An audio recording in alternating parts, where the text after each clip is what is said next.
Welcome to the Disabled Podcast, starring your host, Christian Reitz. Hot dog, let's go! Welcome to the Disabled Podcast, the show that incorporates disabilities with the magic of Disney. Welcome to episode 6 of season 4, entitled The Disney Insider Part 2. Be sure to use our hashtag the Disabled Podcast when sharing this podcast to all of your social media platforms. Now again, that's hashtag the Disabled Podcast when sharing this podcast to all social media platforms. And now, here is your host, Christian Reitz. What's going on, everybody? Welcome back to another episode of the Disabled Podcast. Guys, again, it's been a few weeks since I've done an episode. Again, just busyness and life in general, but I'm glad that you are a part of this week's episode of the Disabled Podcast, whether that's watching on YouTube, listening on Apple Podcasts, Spotify, or iHeartRadio. Thank you for joining me for this week's episode of the Disabled Podcast and for part 2 of our little mini-series called The Disney Insider.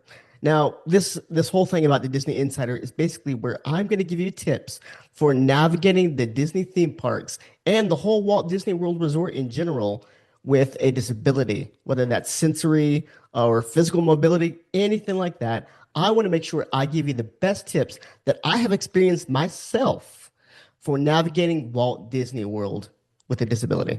Now, before I begin this very special episode of the Disabled Podcast, I want to direct your attention to a couple of things that I usually do direct your attention to in every single episode of the Disabled Podcast in this season and in previous seasons, starting from season 3 up to season 4, which you are currently listening to right now.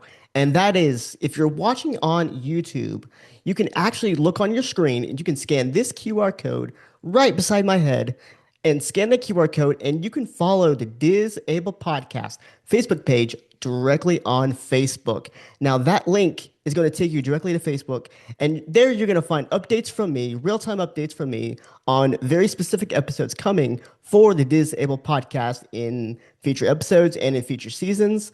You're also going to find links to the various streaming platforms that we are on right now, whether that's YouTube, Apple Podcasts, Spotify, or iHeartRadio, with more to come soon, by the way, here in just a few months. I'm still looking at logistics of how to bring these episodes to you guys and how to broaden this audience.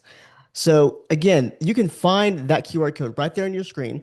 If you're listening on any other streaming platform, all of those links are in the description box below of all of our streaming platforms. So with this episode, go check out every streaming platform that we have right now. So guys, now, without any further ado, let's get on with part 2 of the Disney Insider. So in our last episode, we talked all about your check-in and your arrival to your resort and some of the things that you can request within your resort room stay, no matter what Disney property you are choosing to book. And we talked about the different resorts you can book with the transportation system and things like that. But now we're actually going to talk about the theme park experience. So this would be your very first day in a theme park at Walt Disney World. Now, the first tip I have for this very specific episode is number 1, using the My Disney Experience app. Now, some of you might be saying, okay, well, Christian, I'm brand new to this, man. What's this whole My Disney Experience app? I mean, I've never heard of this thing. Or maybe there's many of you that have heard of it. Maybe you've never used it. Basically, what the My Disney Experience app is, it's basically a park map, your dining reservations, your lightning lane reservations, all in one area. Now, I recommend this to every single person. Of course, Disney as well, they do recommend this to everybody because that makes things a lot easier. Now, when it comes to having it as a park map, of course, they do, obviously, in every theme park, whether that's Magic Kingdom, Hollywood Studios, Epcot, or Animal Kingdom, they have the normal park maps that you would get with paper maps. But I have found that the My Disney Experience app is the best for navigating every single theme park in Walt Disney World because, and this is what I want to say to you, because it actually can show you the distance from one attraction or one show to another. And that's one of the biggest things because the park map, the regular paper park map, cannot show you the exact distance from point A to point B. But on that app, you can actually go in and you can have it track your location from where you are, and you can type in, "Hey, I want to go to," in the search bar, "I want to go to, say, from the castle to Ariel's Undersea Adventure in Fantasyland." You can actually see how long that would really take you from where you're walking, and it will actually give you directions on where to go, when to turn, how far to walk to get to that specific ride. Now, of course, also with that, you can book your dining reservations. Now, we've talked about dining reservations in previous episodes of the Disabled podcast, and I'm actually going to make another one that dives deeper into dining reservations at Walt Disney World, whether that's a resort or whether that's in a theme park. Now, dining reservations can be made for you and your family before your Walt Disney World trip up to 60 days in advance. Now, you can do that on the website, the Walt Disney World website, or directly on the app. So you want to make sure that you get those dining reservations in because those reservations fill up pretty quickly. So you can usually do that starting at about 6 a.m. in the morning. So the My Disney Experience app is your one-stop shop for everything for the Walt Disney World Resort. It's like having a mini park map in your hand. Now, for my second tip in our seven of the top 10, which is really top 12, as I should have mentioned in the beginning of this episode, but I did not, but I'll go and tell you now.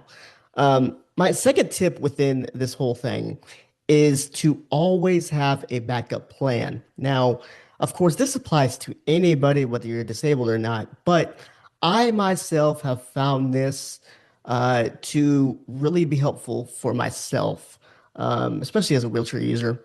And I'll tell you a story actually that goes along with this. In one of my recent trips to Walt Disney World, we were going to Disney's Hollywood Studios, and we were in line for at the entrance of the park for early entry, and so we had the idea. We were like, okay, so we're gonna go to Rise of the Resistance, and we're gonna wait in Rise of the Resistance, get there, get on pretty quickly within the first 20, 30 minutes. It was gonna be really great. But then I had the thought about a day or two prior to that of what happens when a ride that is um, so animated and so technologically advanced breaks down. How do you react in that moment? And what do you do in that moment? So what I came up with, and I want to hand this to you as well, is to always have a backup plan in mind. Now, for me, what this meant for me was I said, okay, in line, I was like, okay, we're going to go to Rise of the Resistance. If for some reason we get there and they say, hey, this ride is down for whatever reason, then we're immediately going to go to Millennium Falcon Smuggler's Run, which was just about 8 minutes, 8 to 10 minutes away from Rise of the Resistance. So, sure enough, what happens? We get to Rise of the Resistance. We don't even make it to the line yet. And then all of a sudden, the cast member says, "This ride is down until further notice. Please find a different attraction, basically, to go towards." Now, instead of getting angry, which most people would probably do in that moment, because that is a very popular ride in Walt Disney World, I had the idea of instead of getting angry, put that backup plan in motion. So immediately, once that was called, I immediately went to Millennium Falcon Smuggler's Run, which was the other attraction in Star Wars Galaxy's Edge at Hollywood Studios. So again, having a backup plan no matter what, because again, things are going to break down in Disney. And of course, things are just going to happen. So, and actually, this happened again too on another family trip where Toy Story Mania, the belt loop to the accessible cart actually broke. So then I had the idea of saying, okay, well, let's just leave, let them fix it, and they'll come back later if we want to. But let's go to Alien Swirling Saucers. Now, that was a transfer ride for me, but I was okay with having it be a transfer ride because, I mean, it's just a great ride in general. So, again, always having a backup plan for something going wrong. Now, don't let it dampen. anything. Again, Disney's got so much to offer. The theme parks have so much to offer, but make sure you always have a backup plan for the what ifs if something were to go wrong. So that would be my second tip for your Walt Disney World trip. Now, my third tip is this for navigating Walt Disney World with a disability, especially when going on attractions and shows and all of that stuff. Back when, and I'll tell you the story. I don't know if anybody like me remembers back in the day, and it's actually starting to come back on some of the resort TVs, or there was a rumor about it. I don't know if actually the rumor is still true, but back in the last maybe, gosh, 10 years ago or so, 10, 12 years ago or so, there was an episode on your resort TV, a specific channel basically on your resort TV called Must Do Disney. And on Must Do Disney was a host called Stacy. And she would kind of navigate you through Walt Disney World and what it has to offer and tell you about certain things. And she had this phrase that basically was saying that there are some things in life that you must do, but there are some things that you really want to do. And so I want to take kind of that mindset and give you this tip, which is that there are things that you really want to do, but there are some things that you just can't do. So again, what do I mean by that? What do I mean by there's some things like that you can't do? Now, if you have a physical disability or mobility issue of any kind, a lot of these rides that you go on in these theme parks are transfer. So you would have to get out of your ECV, your scooter, or your manual wheelchair and actually transfer onto these rides. Now, you don't have to do all of that stuff. I think there are some rides that are worth it. For instance, like Pirates of the Caribbean, Tron. I did Tron one time. That was pretty cool. Would I do it again? Probably, yeah. So this things might be worth it. Of course, there are the rides that you can put your wheelchair on, uh, like actually put it onto the ride vehicle. But again, try not to do everything because there's just some rides that you cannot do. I don't recommend doing Space Mountain. I just don't. I've never done it. Not saying that Space Mountain, all of these things are bad rides.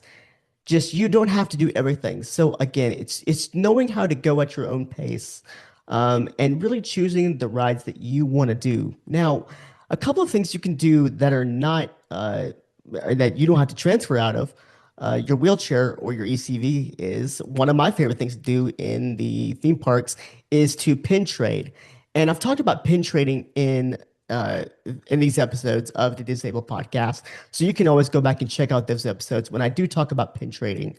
And pin trading is really cool because what that allows me to do is if I don't want to go on, say, what recently was Dinosaur, which I know for all my Disney fans, rest in peace, Dinosaur. You guys, that was one of the best rides. But I personally did not enjoy going on that ride or transferring onto that ride. So what I always did was instead of just going through the regular line queue and then going on the ride, I would actually go through the backside to just the left side of the building and go to the gift shop. Now, in the gift shop, I would pin trade with the cast members. So again, you don't have to do everything in Disney. Accessibility is for everybody. You really get to choose on what you do in Walt Disney World. So again, pin trading is one of those things. Getting a snack, going to see a show. Always find alternatives to things that you cannot do. Now, again, there are many things that you can do with a wheelchair, and there are some rides that are actually worth transferring out of a wheelchair for. But again, do not plan to do everything in that theme park, whatever theme park it is, whether that's Magic Kingdom, Hollywood, Epcot, or Animal Kingdom. Don't plan to do everything because it's just not possible in one day. So again, choosing what you do is the best tip I can give you. Because there are some things that you really, really want to do, but there are really some things that you cannot do. Don't stress. If you can't do it, that's okay. You're going to find something in Walt Disney World that is perfect for you. And pin trading and having snacks is just one of those things. Now, my fourth tip for you for navigating Walt Disney World with a disability is for my friends who may have some sensory challenges that they are dealing with. Now, in every Walt Disney World resort, in every theme park, there are designated areas for low crowds and for people who have sensory challenges. Now, those would be some of the trails that you would go on, or some of the buildings that you would go on. Now, certain times of year are getting they get more crowded than others. So you can find different trails, especially like in Animal Kingdom, to walk down that are very peaceful and serene and calm. So definitely finding places for sensory needs. Now that, of course, points back to the My Disney Experience app as well, because you can actually find those types of areas within the My Disney Experience app. Um, and really, there are some really beautiful places, as well as in Epcot, with some of the countries like within China or Japan.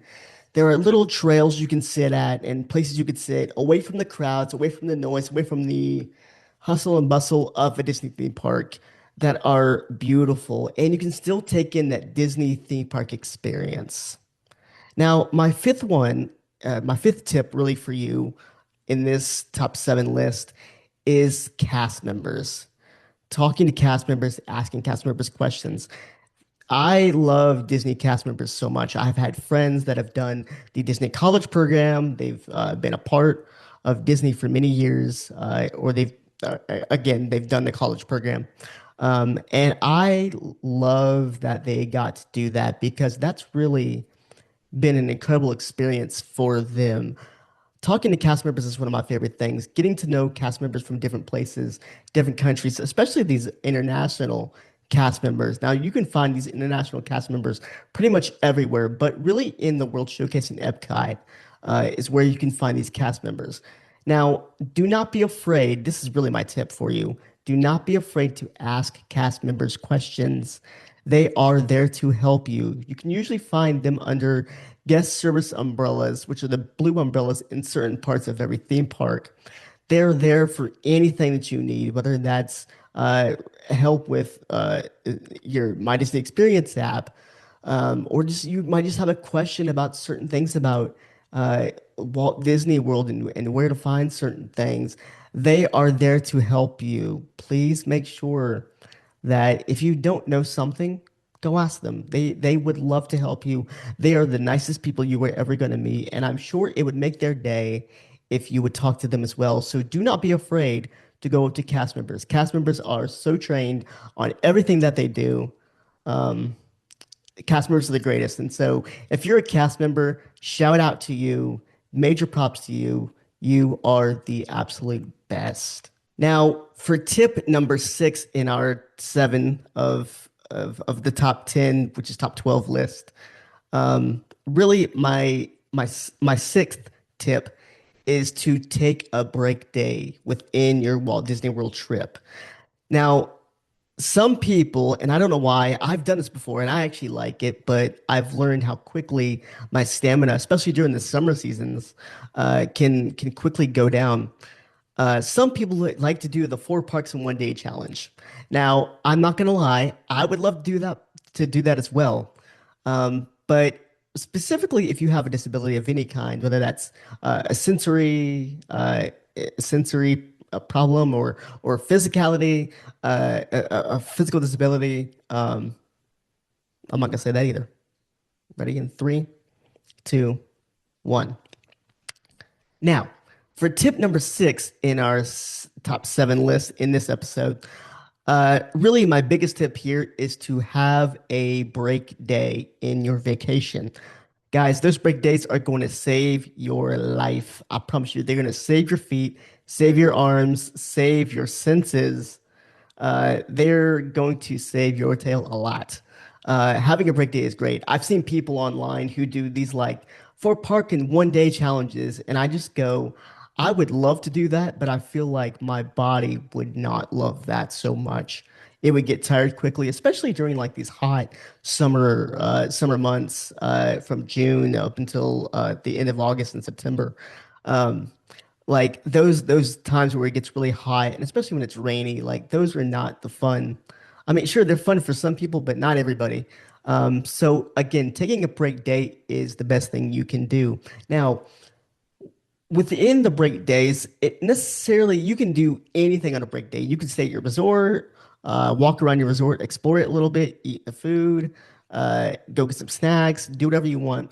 But if you want to do something that's a little bit more outside of your hotel room of your resort that you're staying at, whether that's on property or you might be staying off property at a different hotel, you can actually do a few things within Disney property that are allowed to do. Now, one of my favorite things to do is resort hopping. I have loved resort hopping for, gosh, the last maybe 5 years or so, 4 years or something like that.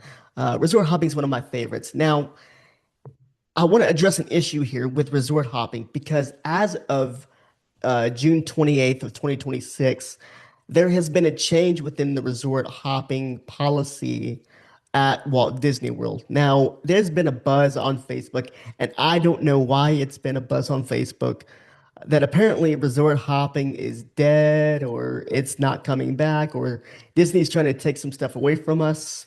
That's that's not what's happening, guys. Let me clear the rumors, let me clear the air for right now in this moment for you. Now, the thing that has changed at Walt Disney World is for Disney Springs. I'm going to say that again. That is for Disney Springs and Disney Springs only. Now, what has changed at Disney Springs is that you must provide verification of either a resort hotel stay, a dining reservation, or a activity reservation for resorts in Disney Springs or from transferring from Disney Springs to a resort bus.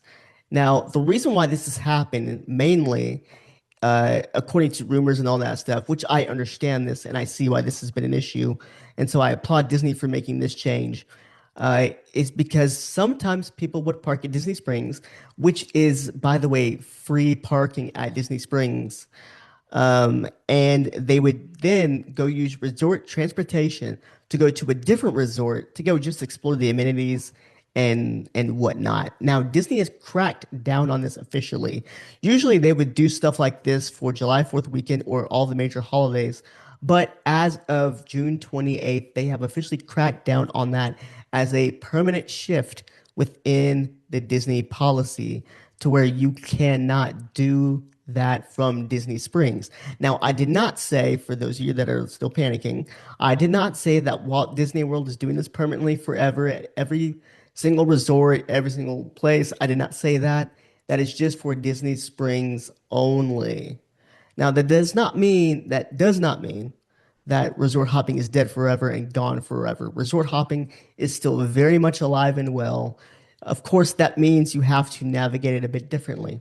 Now, if you're staying at a Disney resort hotel, you're good, you're safe. But if you're not staying at a resort hotel, what I'm going to recommend to you is this: pay for parking. Go find a Disney theme park and park there. Again, I know people want to save money, but again, you're going to be spending hundreds of dollars at a Disney resort hotel anyway to go explore that resort, whether it's eating food or going shopping. So you might as well just pay a $30 tip, basically a $30 parking spot at all of these resorts. Now, if you're staying on property, one of the things that Disney does do is on the same day that, say, you park at Hollywood Studios or Magic Kingdom, when you go to the ticket counter, when you pull in your with your vehicle, they're actually going to give you a ticket. It's a little receipt that is for free parking at all the other theme parks for that specific day, not for multiple days, but for that one day only. So again, do not use Disney Springs as a transportation anymore unless you are staying at a Disney resort hotel or have a dining reservation or anything like that. But resort hopping is actually one of the coolest things you can do on your break days after saying all of that and telling you about the policy. Resort hopping is still a thing you can do around Walt Disney World, as well as you can go check out Disney Springs, the shopping area.